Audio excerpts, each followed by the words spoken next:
All right, thank you. So, well, thanks everyone for coming. I'll tell a bit about the company I work with because we're not a product company necessarily. So, we are a healthcare IT services company. So here's the sales pitch. So bear with me for 2 minutes, 1 minute. So we just got acquired by a private equity firm, which makes me kind of nervous because I have like a huge sales goal for the next 4 years. And so we work with a lot of clients across the healthcare space. As you can see, a lot of nice logos there. We just got acquired for over $1 billion. And I head the so this is me. I head the data science team. I used to work before working in healthcare. I used to work in online advertisement, and before that, I actually was a professor. Anyway, I'm a mathematician by training. Anyway, that's about me. So today, we're gonna go over two use cases that I think it's interesting because we, as a company that serves the whole healthcare space, we really go horizontally, and so we see. I feel that I'm like the shrink of all these healthcare companies, right? When we go talk to our partners, they talk about their dreams and expectations about machine learning, and then we get to do part of it, and half of the time we get the blame for when things don't work. So that's the nature of the business. So without further ado, let's talk a little bit about what we've done around fraud, waste, and abuse, and then we'll talk about other type of tooling. So here's a little bit of the problem that we're trying to solve. So our partner is interested in understanding when a claim may be fraudulent.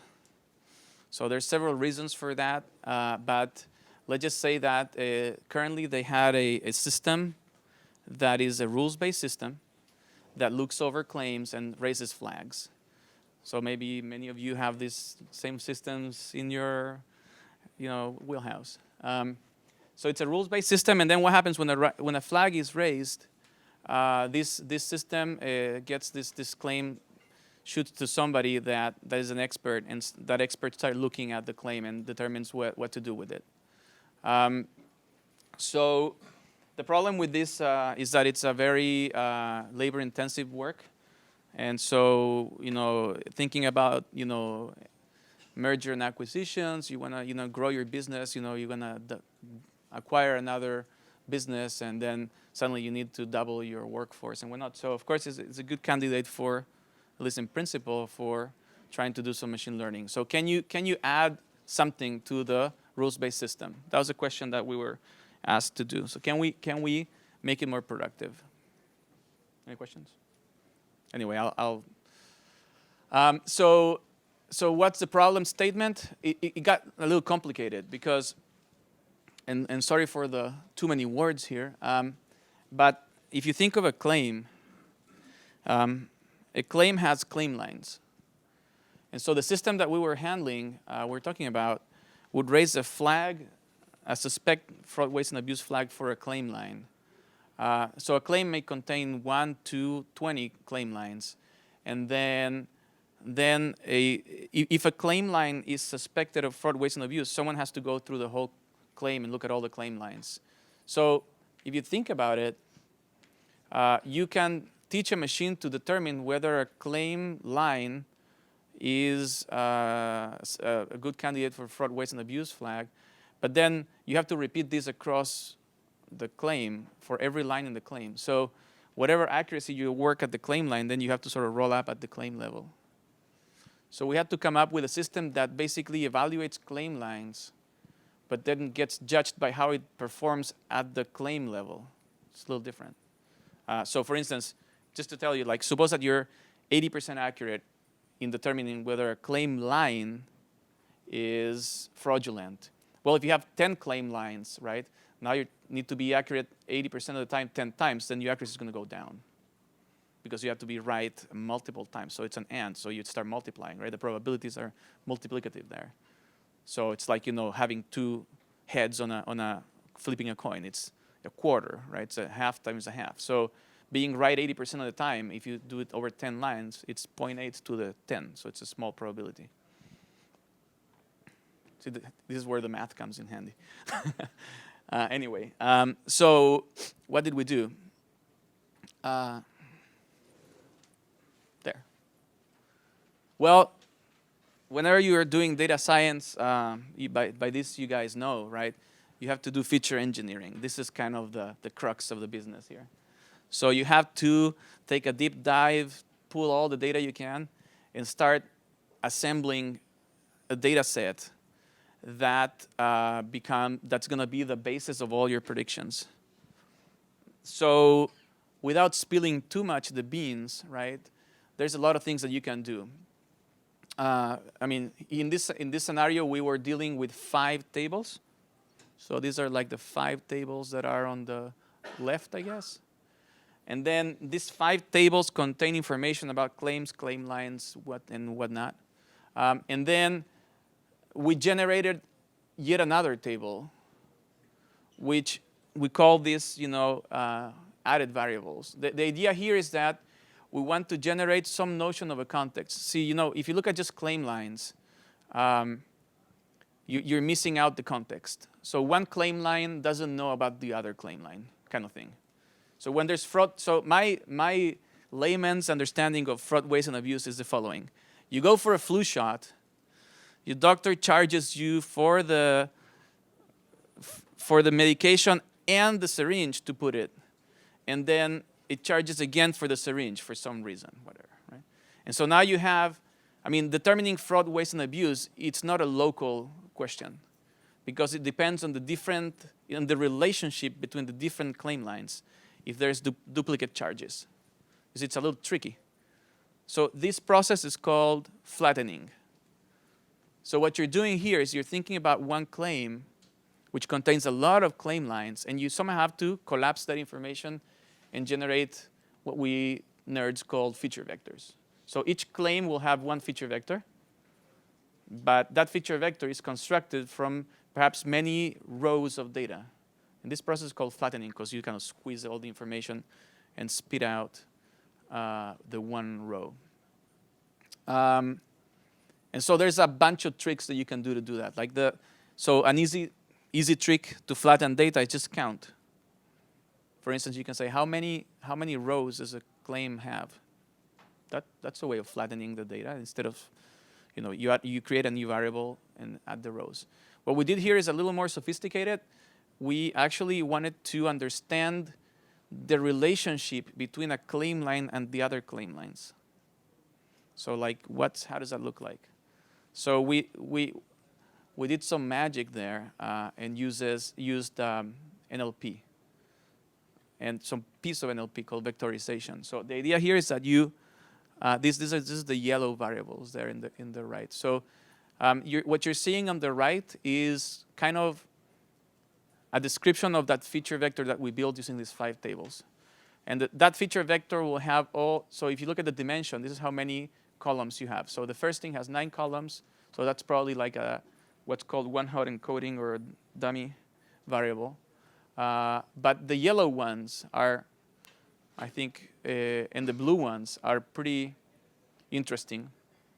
What you're doing there is you are representing meaning by a point in a space, 3-dimensional space. Now, why did we choose 3? When you use NLP, you have 200 dimensions or something. That's the standard number. That we can talk a little bit more about why we chose 3 in this case. Anyway,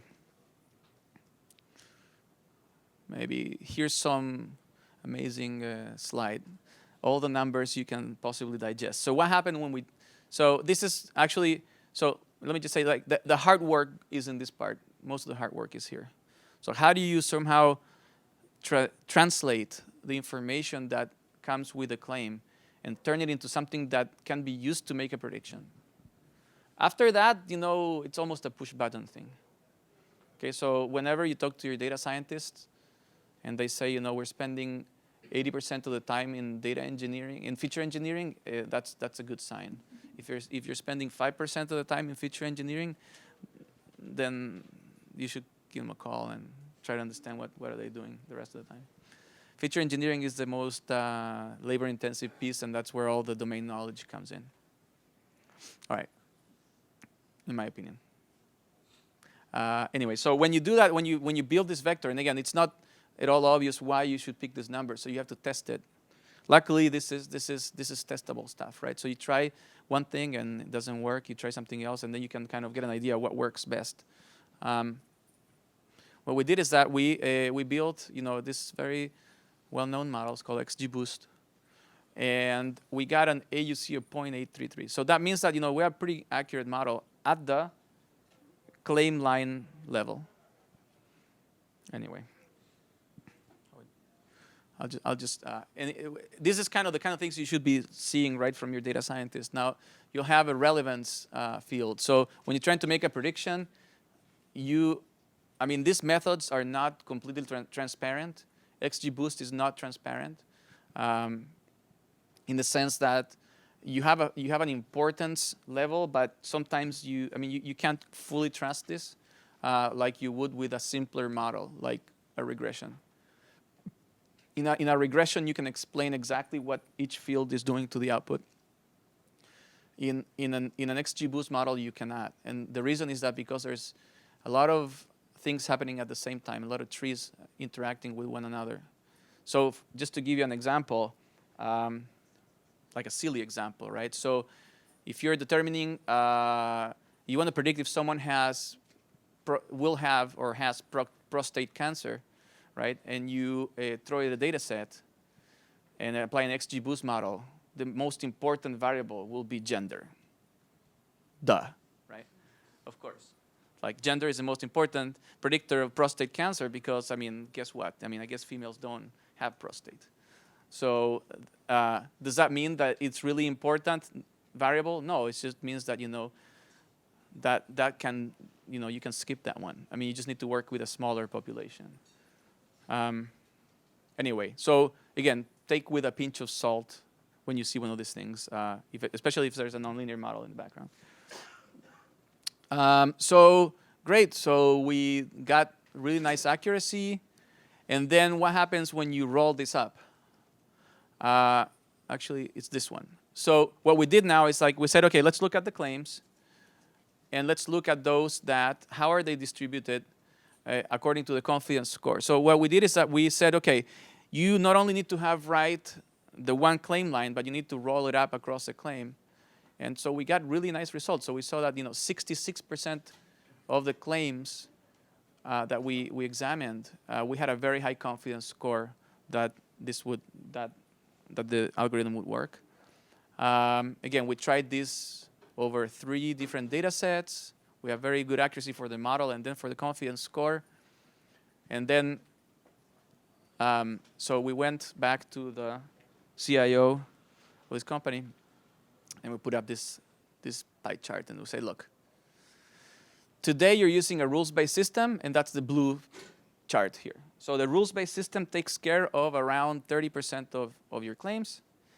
And by using machine learning, you can double the productivity, and now you can clock almost twice as many claims automatically. Boom, right? And then what happened? The CEO said, "Okay, great. So how much does this cost, and how many FTEs are we saving?" And at that point, we as external company didn't know the answer to this question, nor did the people that we were working with. And so you can imagine that, again, this is kind of a tale. Data science is a very sharp tool, but you need to know what you want to use it for. You can spend a lot of money building data science systems that are very awesome to the data scientist, and then when it comes to business value, it's unclear, or no one thought about it. Okay, so I think we as an industry are experiencing a transformation, and I think we're at a very interesting time for people to start thinking about, again, in this case, this company had a lot of pressure from the board to get some machine learning in the mix. And then, so we did the machine learning, but it's unclear that it was worth anything, right? Anyway, so this is my life.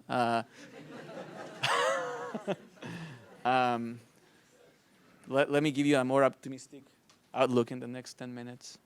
Maybe. Okay. All right. So actually, that project is coming back to life, but anyway. Questions? Yeah. So you did XGBoost on basically a binary outcome with roughly 25 variables. My claim is that logistic regression will work just as well. Yeah, it's possible. Yeah, I don't remember exactly what the outcome was, but it's possible. Yeah. I mean, I think there's one extra ingredient. Okay, so when we vectorize some of the variables, we already kind of gave up the part of the interpretability, if you like. But yeah, I mean, we definitely tried the simpler stuff first. I think that maybe XGBoost gave us like 83% accuracy, and regression would give you like in the high 70s. Okay, so if that were at the claim line level, you would make that sacrifice. But when you roll it up, then it aggregates to much worse performance. So I think our decision was to go with this one because I didn't care. But anyway, but I agree. No, you have a good point. I mean, actually, I've seen this happen before with other clients that we have two models. One is a regression type model, which is very explainable. So for those of you that, I mean, this is a technical track. So, but anyway. So a regression model, has a coefficient for every variable. So you can see like if you increase 1 point here, what's going to happen in the response. This you can't do with a tree, but I've seen it happen that sacrificing 5 points in accuracy is totally acceptable for the transparency. Absolutely. And there's So I noticed almost all the features are local features, basically all about one claim, right? I wonder whether you have maybe I missed. Maybe you have any feature based on the global claim, for example, for this diagnosis code. The average cost is $1,000, but this claim charged me $2,000. So do you have such information? Yeah, so we did not. This was more of a clinical. So we didn't have. We weren't working with dollar amount, but the non-local stuff we did revolved around looking at CPT codes all over the claim, not just per claim line. So each claim line has a CPT code.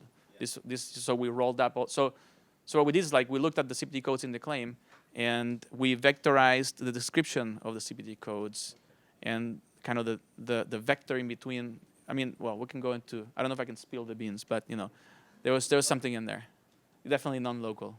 Okay, but yeah. I was wondering then, if you develop an algorithm, let's say spend 6 months, right, doing this, is it possible you can use the same algorithm, similar algorithms, on another client, so that the work that's not just don't be wasted by just one individual one? Yeah. So she's asking about if we can propagate that work. If I get this right, Yeah. So of course, yeah, you're absolutely right. I mean, now we're still engaging this client, and we're using bits and pieces that were generated in this work to do other things. And also, we learned a lot. But thank you. Yes. All right. So next use case. So this is also around claims, and here's the problem statement. Some claims need to be negotiated with providers. So this client has claims that need to be negotiated with providers, and they're spending a lot of time negotiating claims that are unnegotiable, and they have a large staff, negotiating these claims. So they all have they have an internal sort of culture, I don't know what you call it, but people, this mythology, yeah, that's the right word. So they have the internal mythology as to which claims should be processed, and how do you determine whether you should call a physician or not and try to negotiate the price or something like that. But there's no real principled guidelines, so people are spending a lot of time on it's very hard to standardize the process and whatnot. All right, and so the question is, is it possible to build a system that prioritizes the work? So this is kind of the general statement. So I mean, and again, this is pretty generic in the sense that, if you think about, you have a track record of work that you've done in the past, where you're always not always successful. In principle, you should be able to if you can build a predictive system that tells you, how much value or how successful something can be, then you can use that to prioritize your work. Now, granted, the assumption is that you will keep on working in the same way that you have been in the past, but anyway, that's a good assumption for this. Anyway, so what we came up with is something like this. So the idea is that we would score the work. Each and every claim that had to be worked on should be getting a score, and this score should be the score that helps you prioritize, when you work on this claim. So how do you compute a score for a claim? So we came up with the following idea. The score should be the expected price cut or expected value. I mean, from a math point of view, you want to compute the expected value that you will get from doing this work. So if you in the past have been very successful at saving money in this type of claims, lowering the price or negotiating the price down, then that should be a good indicator of the future. So how do you even do that, right? How do you compute that? So you got to be super careful. But before I continue, let me just add that there's also what we're calling this urgency term. So some of these claims need to be processed very quickly. So you may have two claims that are equally valuable, but one is been sort of sitting for a while. So that one should be addressed first, in some sense. So there's some kind of urgency into this scoring. Anyway, so what we did is that we proposed a model that had three pieces to it. One was the expected price cut for the claim. So suppose that you have a claim, and assuming you could negotiate this successfully, how much money can you save? The other model is to evaluate the probability of success in negotiating a claim. And the last model would be some urgency term that would move things up and down. So it turned out that even though this is pretty sound, the urgency thing didn't roll. we had some constraints, and so we had to sacrifice something. So urgency was replaced by business rules, and we'll see what happens. Anyway, so we're left with basically success and estimated price cut. All right, so this was, again, a data scientist's dream right here. So what you're looking at is we build a model with 0.964 AUC. Yeah. You must be feeding your outputs into your inputs. AUC doesn't exist in real life. Just pulling your leg. Sorry. Yeah, you have a good point. So let me just say that this is the edge case. I mean, there's a lot of claims here. Okay, so the edge cases are non-trivial. So, like, one thing that happens when you look at AUC 0.964, you think you're done, go home, right? Everything's correct. But if you're talking about like high volume, you still have a lot of work to do. Okay, so but this is, I agree. This is, I mean, I'm still scratching my head about this one. It's almost unbelievable. Then you look at the decile plot. I mean, the machine was able to recognize almost completely what was going on here. There's this sort of area there where it's not too good, but it was it's really amazingly accurate. Okay, what about the regression side of things? You still not, you're. No, something's wrong. All right, fair enough. There's I mean, something's wrong. Okay, so at least the mean absolute percentage error is not 0, right? So you can hold on to that. We had a very high correlation of predicted values, and again, this may be, I mean, you got to think about a scale. This is scales in tens of millions of things, right? So small error still means that there's something left there to work. It's not you just can. It's not just dropping it and go home. But but yeah, this is pretty amazing, in my opinion. And again, the feature engineering process, like before, it was crucial. Questions? All right. And so same scenarios before. Went to the CIO to talk about, hey, look at this. If you prioritize your claims, so let's do a little comparison. So today, how does this look between today and what you could be? So in that plot there on the right, what's that plot look? What is it? So in that plot, we have written down the score. Each claim has a score now, and it's prioritized according to that score. And so this is saying that if you go over like a quarter of the claims, you have 96% of the value right there. So you can, if you go to through half of the claims, you're already at 100%. So by really looking at half of the claims, you've doubled your productivity because you don't need to look at anything past half of the claims. But then you could say, well, that's cheating because actually, right, it's half of the claims, but those claims take 99% of the time. So you're not giving me anything, right? That could be a good comeback, right? But actually, we sort of computed a proxy from the time, and that's that red line. So basically, the red line there tells you how much time are your employees spending analyzing those claims, and it's pretty much a straight line, that thing. So that means that there's no real good prioritization happening in the back end. Every claim gets treated equal. They're very, very fair system, but very inefficient. Yeah. So this is before, after, or concurrent with your algorithm, the red line? Yeah, so this is all offline, right? So there's that caveat, it hasn't been deployed. But if you look at if you rank the claims by score, and you cumulative aggregate the time spent on each claim, then you get that red line, when you normalize it.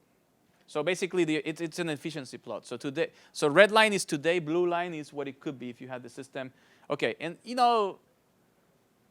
back to your point, there may be some issue here. So it's half this thing, still huge, right? And so again, so we went back to the CIO, and we said, boom, right? We're kind of there now, so I don't know what's going to happen, but. Something like this has some interesting ripple effects in companies, right? People start getting nervous. Actually, when we first showed these results, someone said, this cannot leave this room. Okay, so, again, this is kind of magic in a sense. People get nervous. And, I don't know what the answer to that is. But, from my point of view, we're doing a good job, but, now comes in hey, how do you educate?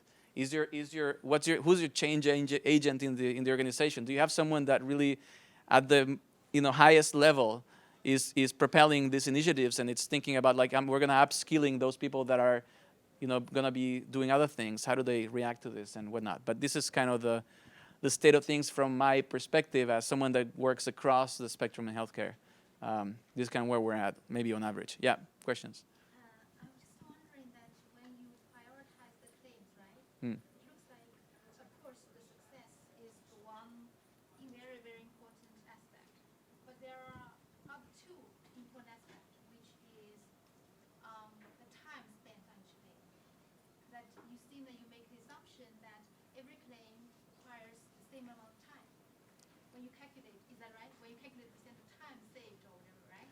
That's one aspect that will be taken into account for your time saved for the client. Yeah, but no, the red line is the time spent on those claims. So if you go through the first 20, so she was asking about the time component. How does this affect into this, right? So the number we're computing is the expected dollar amount. And so in order to cross the 25% of the top 25% claims, you recover 96% of the value, but you're really using a quarter of the time. So this is the aggregate time that it takes you to traverse those claims. I see. So it's there. Yeah, that it is a true efficiency there to be harvested. Yeah. Okay.